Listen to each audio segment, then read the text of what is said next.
Opa, tudo bem? Aqui é o Everton e viemos nós mais uma vez para dar sequência aí na nossa jornada, nos nossos conteúdos de toda semana. Hoje eu gostaria de falar um pouquinho, recapitular o que a gente falou no último assunto, para que a gente possa dar sequência nesse assunto de hoje. No último conteúdo a gente falou um pouco sobre vazamentos internos e externos, em sistemas hidráulicos. Vazamentos externos foi abordado com uma amplitude um pouco maior, onde a gente falou sobre mangueiras, sobre interligações de conexões, e vazamentos internos ficou um pouco aquém, porque era um assunto que eu queria me dedicar mais a hoje, as causas dos vazamentos internos. Eu até fiz uma explanação do que são vazamentos internos, mas as causas elas serão abordadas hoje. Por quê? Porque o assunto de hoje é um assunto muito importante em sistemas hidráulicos. O assunto de hoje é um assunto ligado a gerenciamento de contaminação em sistemas hidráulicos. Eu costumo dizer que é o que determina a vida útil de um sistema hidráulico, tá? O gerenciamento de contaminação. O fluido em si, ele tem 4 características dentro de um sistema hidráulico. Ele tem uma das características de transmissão de energia, que é o que se espera do fluido. Outra de transferência de calor, sim, porque sistemas hidráulicos são componentes hidrodinâmicos, componentes que estão em constante movimento, em alta rotação. Uma bomba hidráulica, por exemplo, gera aquecimento, e o fluido hidráulico ele faz o quê? Ele capta esse aquecimento dos componentes dinâmicos e faz essa transferência para dentro do reservatório hidráulico, enfim. Então, ele tem a função de transmissão de energia, tem a função de transferência de calor, tem a função de vedação entre as partes móveis, tá? Então, isso eu até abordei alguma coisa no último conteúdo, que os componentes hidráulicos eles têm uma faixa de precisão, uma faixa de um limite, uma tolerância entre as partes móveis, que é o que determina o necessário para fazer um filme de lubrificação e, ao mesmo tempo, gerar uma vedação, manter uma estanqueidade do sistema. E a outra função, e última do fluido hidráulico, realmente é a lubrificação dos componentes. Então, nesses 2 pontos, realmente tem uma questão interessante. A lubrificação e a vedação e a função de vedação que o óleo hidráulico tem. Isso só é possível a partir do momento que os componentes estão em boas condições ou em condições as quais foram desenvolvidas, Logicamente que ao longo do tempo vão ocorrer os desgastes prematuros, mas isso é uma questão que ao longo do tempo esse desgaste ele acaba sim se acentuando. Porém, o que não pode é ocorrer o desgaste prematuro oriundo de desgaste por contaminação. Então isso não é aceitável. Eu gostaria de transferir para a tela aqui, para a gente explanar um pouquinho melhor sobre o conteúdo, tá? E aí vocês vão entender um pouquinho melhor sobre o que eu estou falando. O gerenciamento da contaminação, ele, da mesma forma que na linha pneumática, onde nós tínhamos a ISO 85731, que normatizava a contaminação em sistemas pneumáticos, nós temos nos sistemas hidráulicos a ISO 44006. Ela faz um trabalho muito parecido. Se você acompanhou o vídeo sobre ISO 8573, contaminação em sistemas pneumáticos, você vai se familiarizar. Se você não acompanhou, eu recomendo que você vá no canal do YouTube, assista esse vídeo sobre contaminação em sistemas pneumáticos, porque é muito bacana, tem uma correlação com sistemas hidráulicos em relação a ISO, o método de verificação, porém aqui é um pouco diferente. A ISO 4406 ela trata somente de contaminação de partículas sólidas, diferente do que faz a 85731 em sistemas pneumáticos. Logicamente que também temos o percentual de umidade aceitável dentro do sistema hidráulico, seria a saturação do óleo em relação à umidade, à água, porque claro que o sistema hidráulico ele tem a aeração, tem desaeração, tem contato com o ambiente E o ambiente, conforme a gente já viu lá na ISO 85731, o ambiente ele tem umidade no ar, em suspensão. Então, vai estar suscetível, sim, a ter essa presença de umidade no óleo, mas tem uma faixa aceitável para isso. Porém, hoje nós vamos nos ater ao gerenciamento da contaminação com base na ISO 4406. Mas antes de abrir aqui e explicar o que é ISO 4406, eu queria contar uma história bem interessante que aconteceu comigo. Vocês já sabem, eu relatei aqui em outro vídeo que já trabalhei com consultoria, já trabalhei, enfim, trabalhei muito no campo. Hoje eu estou mais focado na área de desenvolvimento, mas ainda trabalho com aplicações de campo, mas trabalhei full time, trabalhei direto no campo, direto dentro da indústria, no chão de fábrica. Em um desses trabalhos, né, a qual eu gostava de fazer, como eu disse para vocês, a hidráulica é a minha favorita, vamos dizer assim, é onde eu acabo gostando um pouco mais de empregar o meu trabalho. Em um desses trabalhos, eu vinha fazendo um progresso em relação a sistemas de filtragem nos equipamentos. Eu tinha um parceiro, se tornou muito mais do que um cliente, um parceiro, onde eles tinham problemas constantes com componentes hidráulicos, desgaste prematuro, e tinha um item do sistema, que era uma bomba hidráulica de alto custo, uma bomba hidráulica grande, e essa bomba era uma bomba que era difícil de fazer a aquisição de uma bomba nova, então se fazia sempre uma manutenção corretiva, e por vezes preventiva, mas assim, muito raro, sempre uma manutenção corretiva. Então, sempre que a máquina ocorria, sempre que ocorria um desgaste acelerado, ou o equipamento parava, e aí se fazia a substituição da bomba. Logicamente que eles tinham bomba reserva, eles tinham algumas bombas aplicadas, tinham lá 6, 8, 10 bombas deste mesmo tipo, e cada vez que executava a manutenção de uma bomba dessa era 80 mil. Ao mesmo tempo, ao passo dessa bomba, existia uma outra bomba hidráulica que fazia uma função no mesmo equipamento, mas era uma bomba menor, uma bomba pequena. Inclusive essa bomba foi uma bomba que eu desenvolvi, substituí, botei uma bomba da qual eu trabalhava na época. Era uma bomba de pistões axiais. E quem conhece as bombas de pistões axiais sabe que ela tem uma placa de encosto, que é uma placa de bronze, onde é muito sensível. E naquela ocasião, logicamente que, como se tratava de um sistema grande, tinha um nível de contaminação um pouco maior. Na ocasião, até já faziam alguns ensaios, algumas análises, mas não se tinha um trabalho tão efetivo, até pela dificuldade, realmente não é.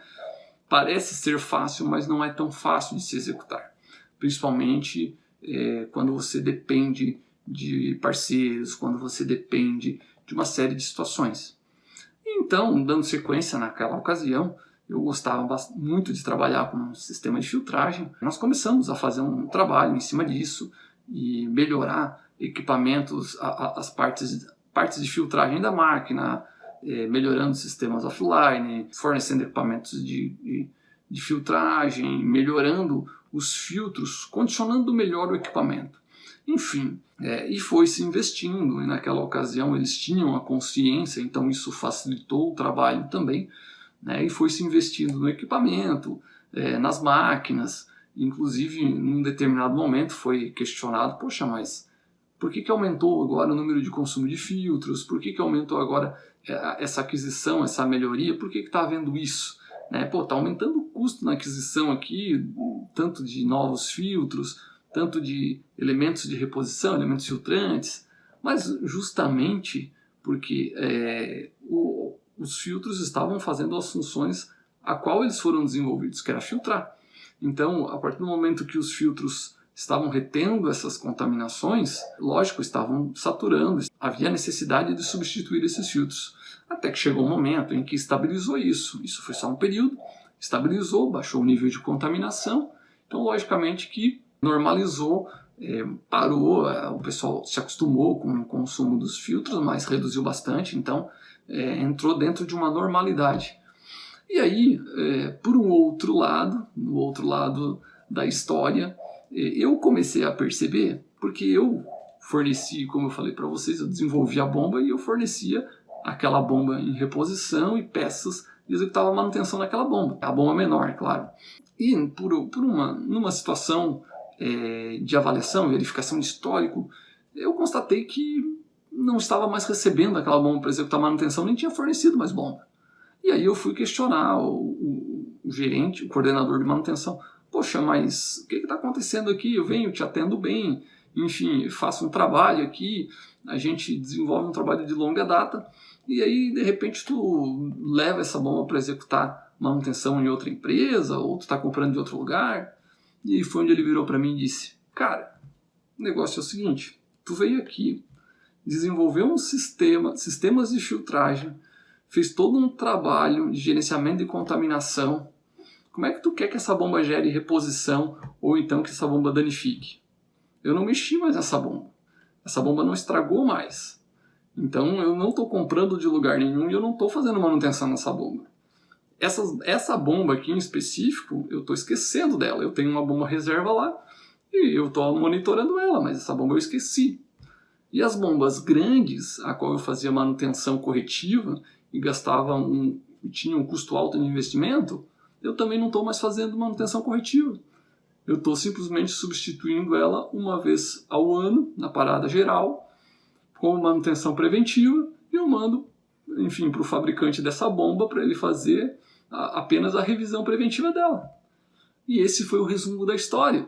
Então, foi engraçado, eu estou compartilhando aqui com vocês, porque naquela ocasião eu fui pego de surpresa pelo próprio trabalho que eu tinha desenvolvido. Então, naquela ocasião eu era mais novo, tinha menos experiência também, né? Menos experiências de aplicações, e não tinha me deparado com uma situação assim ainda. E aconteceu, e foi aí que me caiu a ficha. E não somente de treinamentos, de literaturas, de escutar e de ler, enfim, sobre o assunto gerenciamento de contaminação. Eu tive a experiência na prática, eu vi os resultados na prática. Então, demora um pouco, mas gera resultado, muito resultado. Gera muito resultado esse assunto. Então, eu vou convidar você aqui para me acompanhar na tela. Eu vou falar um pouquinho, porque o gerenciamento de contaminação, eu poderia falar aqui o dia inteiro sobre esse assunto, mas eu vou focar sobre a ISO 4406, que é a norma que classifica a contaminação no sistema hidráulico. Vou explicar um pouquinho para vocês do que significa, e essa norma, logicamente, entendendo um pouco melhor essa classificação, você vai poder fazer as medidas preventivas, solicitar as análises de óleo, as contagens de partícula, e aí sim você vai poder fazer um trabalho dedicado deste como eu fiz. Então eu gostaria de convidar você, estou abrindo aqui para que a gente possa dar sequência. Então, gerenciamento de contaminação em sistemas hidráulicos, estamos nós aqui na tela do computador. Queria falar para você um pouquinho sobre a ISO 4406, conforme falei antes. Vamos lá.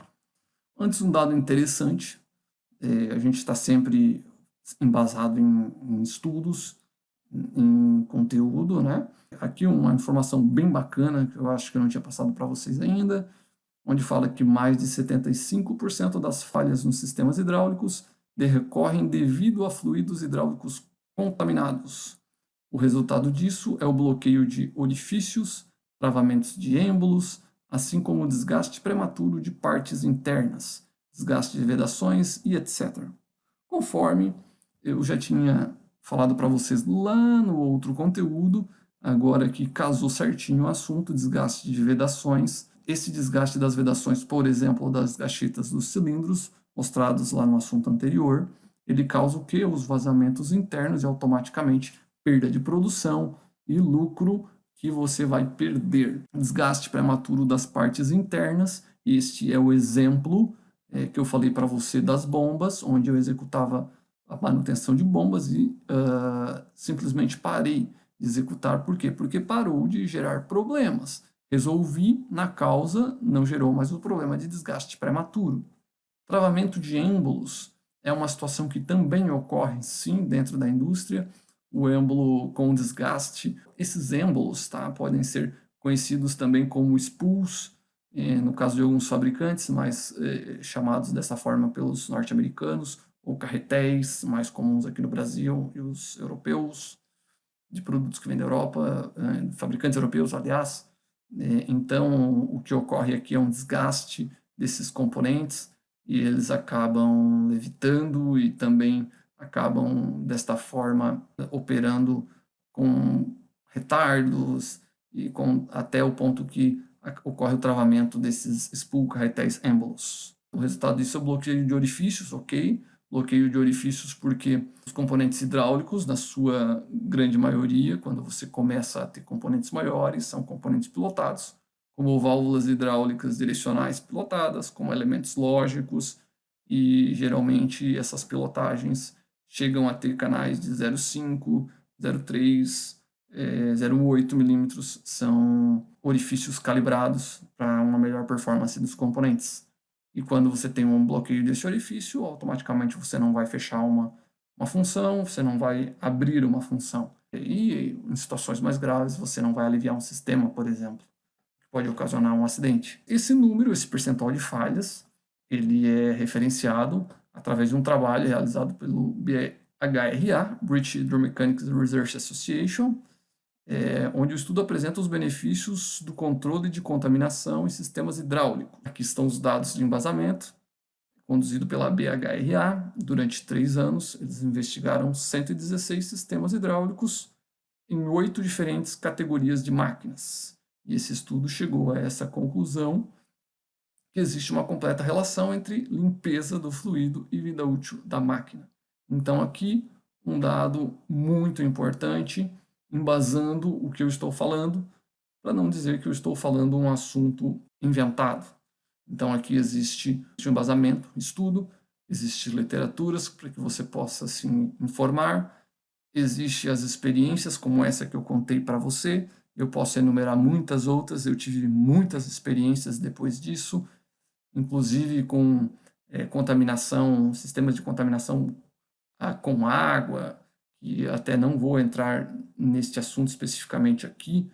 A gente pode abordar, a gente provavelmente vai abordar esse assunto de contaminação por água em outro conteúdo, aeração de sistema, cavitação de bombas, tudo isso a gente vai abordar em assuntos mais adiante. Aqui o nosso foco hoje é falar sobre a ISO 4406. As contaminações, até havia me precedido aqui, as contaminações nos sistemas hidráulicos, eles podem ser de algumas formas, como sedimentos sólidos, partículas sólidas, umidade, que eu comentei no começo do vídeo, que existe uma saturação máxima de umidade para o óleo, ar, através de uma aeração, por exemplo, que vai gerar desgaste também. A aeração são formação de bolhas de ar dentro do sistema hidráulico. Isso tem algumas causas, não vou me aprofundar aqui, para que a gente não faça uma confusão e não misture os assuntos. Então vamos tentar deixar de uma forma mais simples e de uma forma mais dedicada. Essas são as 3 principais causas de contaminação no sistema hidráulico, né? É importante saber, quando a gente fala, antes mesmo de falar sobre a ISO, que quando a gente fala em contaminação, nós estamos falando em partículas micrométricas. Então, o micron é a dimensão física que equivale à milionésima parte do metro. Aqui tem uma foto ampliada, uma ampliação de 100 vezes, com uma escala de divisão de 20 microns, para que você possa observar os tipos de contaminação que existem no sistema, sejam contaminação por esfoliação, enfim, erosão, os diversos tipos de contaminação que acabam ocorrendo dentro do sistema hidráulico, e essas partículas, na sua grande maioria, se desprendem do próprio sistema. Importante também enfatizar aqui que existem origem de contaminação interna e externa. A contaminação interna é uma contaminação porque os equipamentos hidráulicos são equipamentos hidrodinâmicos, muitos trabalham em alta rotação e isso, logicamente, vai gerar uma contaminação interna. Por exemplo, uma bomba hidráulica de engrenagem, ela gera muita contaminação. Por que eu estou falando isso? Por que é importante enfatizar isso? Porque no passado se falava muito em uma contaminação visual. Mas se tinha um determinado volume de óleo, mas este óleo está limpo, não estou vendo contaminação. Então, isso não é uma verdade, é uma inverdade, porque a contaminação a qual nós estamos tentando combater, ela não é visível aos nossos olhos. Aqui a gente entra nesse assunto do tamanho relativo das partículas, a nossa visibilidade. Então, aqui enfatizando, o nosso olho humano, ele, sem nenhum recurso, enfim, microscópico, ele não consegue distinguir objetos menores que 40 microns. Então, aqui nós temos uma tabela onde ela exemplifica bem o nosso limite de visibilidade de 40 microns e o que a gente consegue enxergar e o que a gente não consegue enxergar. Por exemplo, um grão de sal é sim visível, nós temos a condição de enxergar, da mesma forma que um cabelo, que ele tem aproximadamente 70 microns de diâmetro. Então, nós temos o nosso limite de visibilidade. Agora, da mesma forma, nós não conseguimos ver um grão de farinha de trigo. Nós conseguimos ver um punhado de farinha de trigo ou a farinha espalhada sobre uma mesa, sobre uma tábua. Quando você vai lá fazer a pizza, é normal você ver a farinha de trigo, uma porção de farinha de trigo, mas você não vai ver um grão de farinha de trigo. Da mesma forma, células vermelhas do sangue e bactérias. Então, é importante a gente aqui, nessa tabela, enfatizar aonde a gente está combatendo. Tá? Dentro de um sistema hidráulico, um filtro de sistema hidráulico, vocês aí que vai entrar o conhecimento de vocês, é comum a gente falar em um filtro de sistema hidráulico, seja ele de pressão, de retorno, filtro de 10 micras. É o filtro de 10 micras, é o filtro de 10 micras. Esse filtro de 10 micras nada mais é do que um filtro que vai conseguir reter a farinha de trigo, mas provavelmente não vai conseguir reter as células vermelhas do sangue. Então, por aí a gente já consegue enxergar que a contaminação, referenciar, aliás, que a contaminação que a gente precisa combater, ela não é visível a olho nu, certo? 25 microns para o sistema hidráulico é muita coisa e a gente já não consegue mais enxergar. Então, aquele conceito antigo de que a contaminação é visual, ele é totalmente ultrapassado. Por que também que isso ocorre? E por que agora, desmistificando uma outra questão do passado, que se você pegar máquinas mais antigas, você vai ver uma aplicação de filtros mais modesta, um filtro, algumas máquinas nem tinham. Por quê? Porque no passado os sistemas hidráulicos trabalhavam com pressões menores e folgas maiores dos componentes. Porém, com o avanço da tecnologia, é uma obrigação que os equipamentos, que os sistemas hidráulicos evoluam de igual forma. Então, para que se reduzisse os tamanhos físicos dos componentes, cada vez se exige mais força dos equipamentos e das máquinas, e para que não se crie, não se dobre um tamanho de máquina, por exemplo, o que se fez foi aumentar as pressões dos sistemas. Automaticamente, quando você aumenta a pressão dos sistemas hidráulicos, você precisa reduzir as folgas entre os componentes para que eles sejam mais eficientes e suportem uma pressão maior. Aí entramos em um outro critério que envolve a hidráulica, viscosidade, temperatura, enfim. É um outro assunto que a gente pode falar mais adiante, mas é apenas para exemplificar que os sistemas antigos eles trabalhavam com pressões menores, folgas maiores, exigiam menos, um grau de filtração menor. Hoje, com sistemas onde trabalham com pressões maiores e folgas menores, o sistema precisa ser mais eficiente. Sim, passando aqui então, hoje, aqui para você ter uma ideia, nós temos aqui uma tabela de folgas típicas dos componentes, onde nós temos aí servoválvulas de 1 a 4 microns de folga, por exemplo, bombas de engrenagem de 0,5 a 5 microns. Quando a gente fala 0,5 a 5 microns, a gente está falando na parte de encosto das bombas de engrenagem, das placas de encosto. Um pouco difícil para você entender, talvez, sem uma questão visual de bombas, mas é a parte mais sensível da bomba.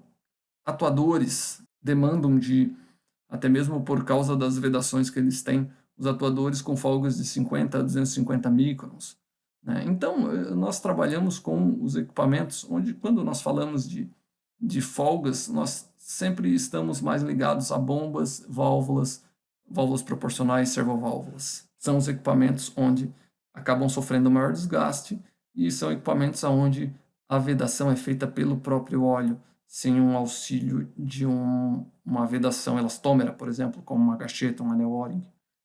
Vedações internas, vale-se dizer, né? Então, visto isso, visto os tamanhos das partículas a qual nós temos que combater, visto as folgas dos componentes, falado um pouquinho sobre os sistemas, que hoje, os sistemas atuais, que são mais eficientes, trabalham com pressões maiores, visto a experiência que eu contei para vocês, existe então a ISO 4406, que, por sinal, tem uma atualização recente, não tão recente assim, mas a última atualização é de 2007. Então, é o ISO 4406 de 2007, onde ele quantifica a quantidade de partículas, onde ele indica a quantidade de partículas em 100 ml para cada grau, para cada tamanho de partículas. Então, a ISO 4406, ela distingue 3 classes, ela distingue, na verdade, alguns tamanhos de partículas, e, logicamente, que elas utilizam os menores. Então, ela faz uma escala de contaminação de 0 até 4 microns, 0 ou igual a 4 microns, desculpa, de 4 a 6 microns, uma outra escala, uma segunda escala, e de 6 a 14 microns, uma terceira escala. Então, o que ela faz? Ela referencia o seguinte: partículas de até 4 microns, eu posso ter até X partículas, vai ser grau 1, até X partículas mais X vai ser grau 2, até X partículas mais X partículas vai ser grau 3. E assim ela vai até a escala de número 24. Automaticamente, essas partículas de até 4 microns, elas sempre vão trabalhar numa escala um pouco mais alta, porque são partículas menores. Da mesma forma, ela trabalha para partículas de 6 microns. Claro que os números aceitáveis para cada grau, de 1 a 24, são menores. Não podemos considerar as mesmas quantitativos no grau 18, por exemplo, de 4 microns, para o grau 18 de 6 microns. O grau 18 de 6 microns são partículas em quantidades menores. Da mesma forma, até 14 microns, nós temos um número X aceitável de partículas também. E da mesma forma que o de 6 é diferente do de 4. E desta forma, se quantifica o número de partículas no sistema em 100 ml de 4 microns e se classifica um número, de 6 microns se classifica um segundo número e de 14 microns se classifica um terceiro número. Existem outras normas ainda, NAS 1638, por exemplo, a qual ela classifica partículas um pouco maior. Ela faz essa sequência de 4, 6, 14 e pega partículas maiores. E ela acaba elencando um único dígito, um único número, que seria o pior entre todas as leituras feitas. Quando eu digo leituras, digo quantidades. Como é feita essas leituras? Essas leituras, no passado, elas eram feitas através de contagens de partículas, é o que chamamos, de uma forma microscópica, através de uma membrana. Se retirava um ponto de coleta de óleo, se aplicava na membrana e, de forma visual, microscópica, se fazia essa contagem para cada tamanho de partículas. Então, esse era um processo antigo e um processo impreciso, de certa forma, mas era um processo que ajudava muito. Hoje existem tecnologias diferentes, como, por exemplo, um contador de partículas a laser. Esse equipamento, ele é um equipamento que você instala ele inline, você instala ele na máquina, ou então você faz um teste de laboratório através de coleta de óleo, e ele faz isso para você, ele faz essas leituras das partículas de 4, 6, 14, ele elenca, ele faz quantitativo e já classifica dentro da ISO qual é o grau que você tem. Ele já indica para você o resultado calculado. Por exemplo, como estamos vendo aqui, uma ISO 181613. Na tabela a seguir, a gente vai entender um pouquinho dessas quantitativos. Então, aqui nós temos uma tabela onde faz uma correlação dos níveis de limpeza entre as normas. E aí aqui eu também aproveito para explicar um pouquinho sobre a ISO em relação a quantitativos. Eu gostaria de fazer aqui uma errata nessa tabela, de acordo com a ISO 4406, a última edição, essas partículas não são 2, 5 e 15, mas sim 4, 6 e 14. No título, né? Apenas para que possa ficar a informação correta. Então, nós tínhamos visto lá a última classificação da ISO na explicação 18.16.13. Então, significa, na 18.16.13, que nessa coleta de óleo, ou naquela coleta de óleo da exemplificação ali, nós tínhamos partículas de até 4 microns de, no máximo, 2.500 partículas por ml. Ali no título fala em partículas por mililitros. Partículas de até 6 microns, que ali no título está 5, seriam até 640 microns. E partículas de 14, enumerada no título como 15, seriam até 80 partículas. Inferior a este número, logicamente que não vai ser 2.500, 640 e 80, vão ser números inferiores, porque é até esses números. Então é de um grau X até esse grau. Por exemplo, no caso das partículas de 4 microns, nós pegamos de 1.300, estão entre 1.300, que é a classe inferior a 18, que é a 17, está entre 1.300 e 2.500. Nas partículas de 6 microns, está entre 320 e 640, e nas partículas de 14 microns está entre 40 e 80. Acho que ficou um pouco mais claro. Então, dessa forma, se faz a contagem de partículas e se indica a classe ISO do óleo específico desse sistema que você fez a coleta ou que você instalou o equipamento inline. Da mesma forma, aqui se faz uma correlação próxima, com um embasamento, não é preciso, entre as outras normas, a NAS e a norma SAE. Por exemplo, a ISO 18.16.13 que estávamos falando é aproximadamente uma classe NS7. Tá? Então, para que vocês possam ter uma ideia, essa ISO 18.16.13 ela não foi escolhida por um acaso nessa tabela anterior. Essa ISO 18.16.13 é uma classificação utilizada pelo fabricante Parker para as bombas de pistão a qual eles fabricam. Automaticamente, válvulas proporcionais têm uma classificação parecida. Tá? O fabricante Rexroth utiliza uma classe muito parecida também. Entre os fabricantes, sejam eles os fabricantes Parker, Rexroth, Eaton, Vickers, enfim, pode haver uma diferença dessa classificação, mas elas se assemelham. Então, pode ser que o fabricante Bosch Rexroth escolha a classe 201815 para a bomba deles, por exemplo. Então, isso é o fabricante que vai escolher. Interessante eu ter citado esse assunto, por quê? Porque esse embasamento, tá? Essa contagem de partículas, para que você precisa saber e para que você precisa fazer isso? O próprio fabricante da máquina, se você compra uma máquina, seja uma prensa metal mecânica, uma prensa para indústria cerâmica, uma injetora de plástico, enfim, independente, uma máquina de papel, independente do equipamento que você tem, o fabricante da máquina ele deverá informar para você qual é a classificação ISO máxima que aquele equipamento deve trabalhar. O conjunto daquele equipamento, o sistema hidráulico do equipamento. O equipamento, por exemplo, a Alstom, que é um fabricante de equipamentos para usina hidroelétrica, por exemplo. Ela fabrica unidades para regulação de turbina. Vamos considerar dessa forma. Ela indica, não sei, eu estou supondo, não sei se indica isso, confesso que não fui buscar, foi um sistema que me veio na cabeça agora.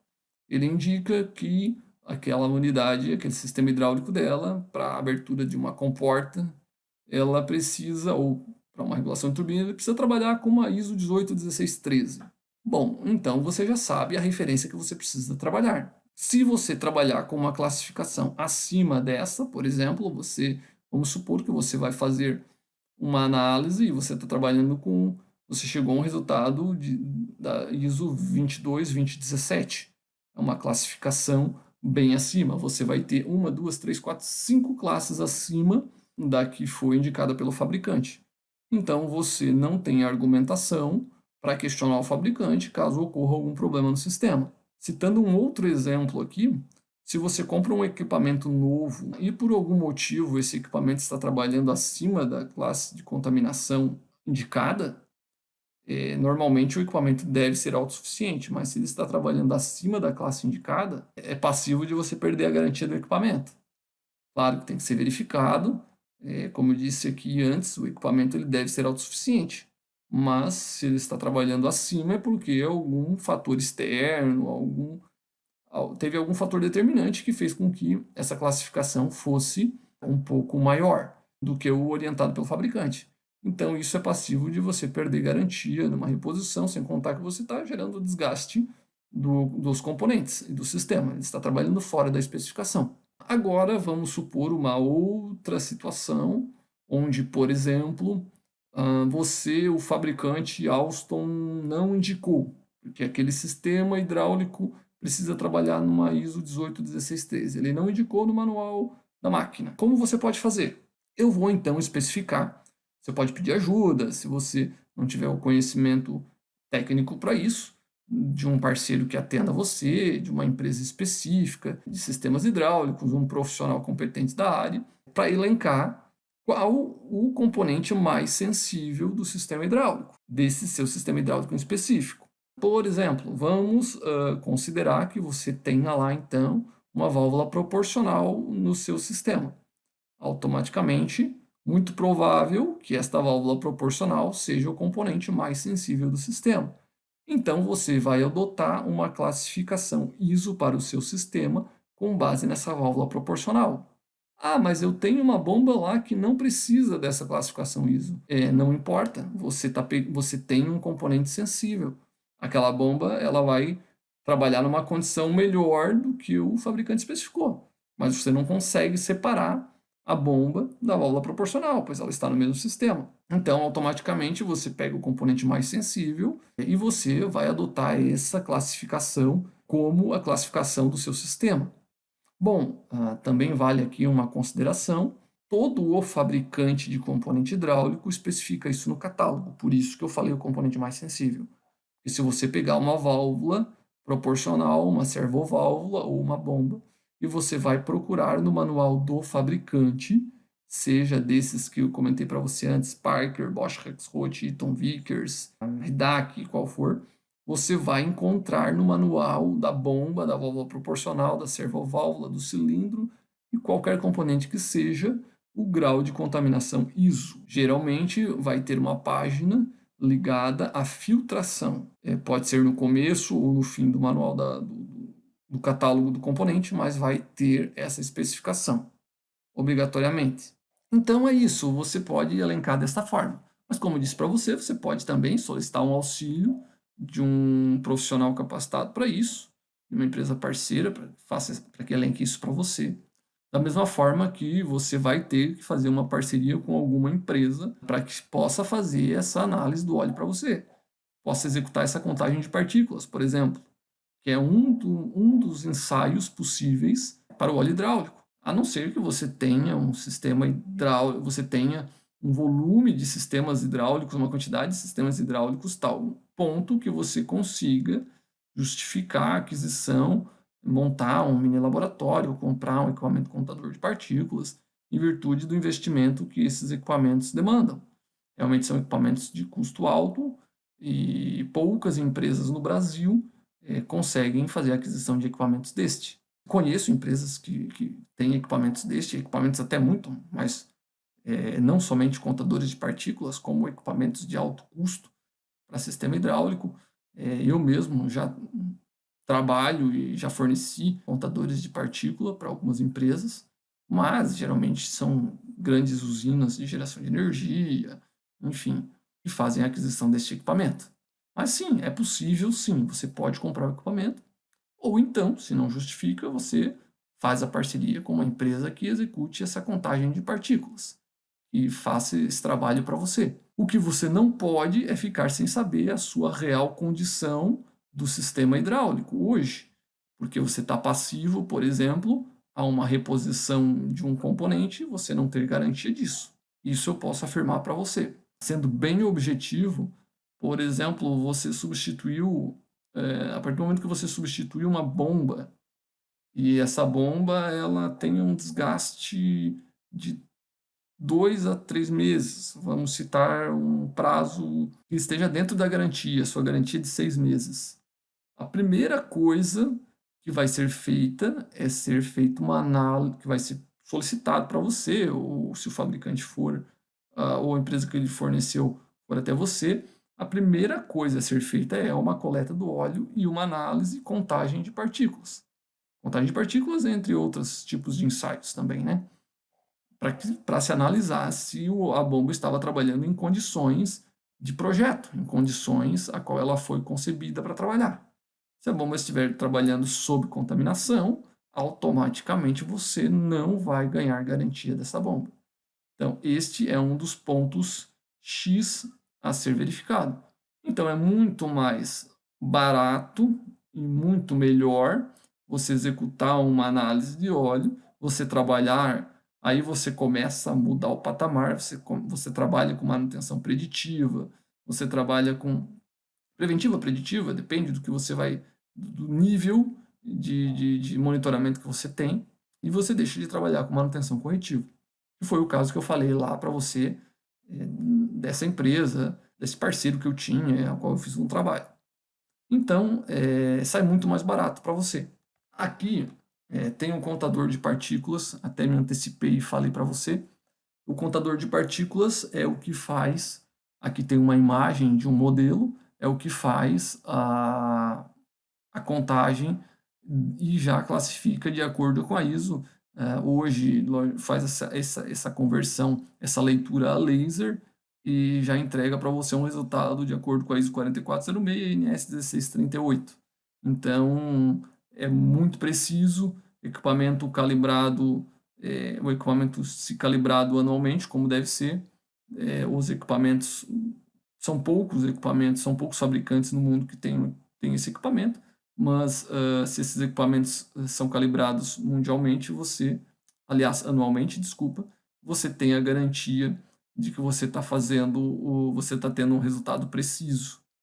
Então, gostaria de voltar aqui um pouco para o nosso vídeo, para que eu possa finalizar aqui para você e para que a gente possa fechar esse nosso assunto de hoje. Então, gente, para concluir o nosso assunto de hoje, ele poderia se estender muito mais, tem muito mais assunto para falar, poderia falar sobre, posso e vou falar sobre filtros, eficiência de filtros, razão beta, enfim, tipos de filtragem, os tipos de filtros aplicados, onde se aplicar. Então, assim, temos muito conteúdo pela frente ainda, conteúdo para mais 2, 3 dias. Mas por hoje eu gostaria de explicar para você a síntese, o que é a ISO 4406, o que você precisa saber de início para que você possa tomar os devidos cuidados, para que você possa tomar as devidas ações, para que você possa se preparar, né, e ter o conhecimento. Se você é um gestor, você é um pequeno e microempresário, para que você possa orientar o seu funcionário, para que você possa indicar até mesmo esse conteúdo aqui para que ele assista, né? Ou para sua empresa parceira, para que você possa procurar alguém que faça uma análise para você, as análises para você. Vale aqui também ressaltar que essas análises elas não se façam uma vez, é preciso fazer periódico. Isso, a consequência de uma, vamos chamar de imprudência, não se fazer uma análise, né, uma contagem, ela é a médio prazo. Logicamente que talvez a curto prazo, se você tiver alguma contaminação um pouco maior dessas do que nós falamos, uma contaminação visível. Contaminação visível vai gerar um desgaste a curto prazo, não tem a menor dúvida disso. Mas independente do prazo, você vai ter problemas e os custos são altos. Então, referente ao assunto de hoje era isso. Espero que você tenha aproveitado o conteúdo, espero que você consiga pôr em prática, e se você tem alguma coisa relacionada ao assunto, eu peço que você comente aqui nesse vídeo, seja no YouTube, seja no Facebook, seja no Instagram, LinkedIn. Eu peço realmente que você comente, porque é um assunto que é bacana, ele gera uma certa polêmica, e é um assunto que, apesar de não ser tão novo, mas ele ainda precisa ser muito melhor explorado na nossa manutenção pela nossa indústria. Eu gostaria de pedir aqui também para você, se puder compartilhar esse assunto com alguém que queira escutar sobre esse assunto, alguém que se interesse, onde você tenha sistema hidráulico, alguém que tenha sistema hidráulico, seja ele de pequeno, grande, médio porte, é válido para tudo, mas se você tem um sistema hidráulico de médio porte para cima, com grandes volumes de óleo, isso aqui é fundamental. Isso aqui é fundamental. Mesmo em uma empresa onde já tenha um certo cuidado em relação a isso, mas eu acredito que da forma como foi exposta aqui, pode ajudar muita gente também. Então, por hoje era isso. No próximo assunto a gente explora a continuidade. Queria agradecer por você ter me assistido até aqui. Um abraço e até a próxima!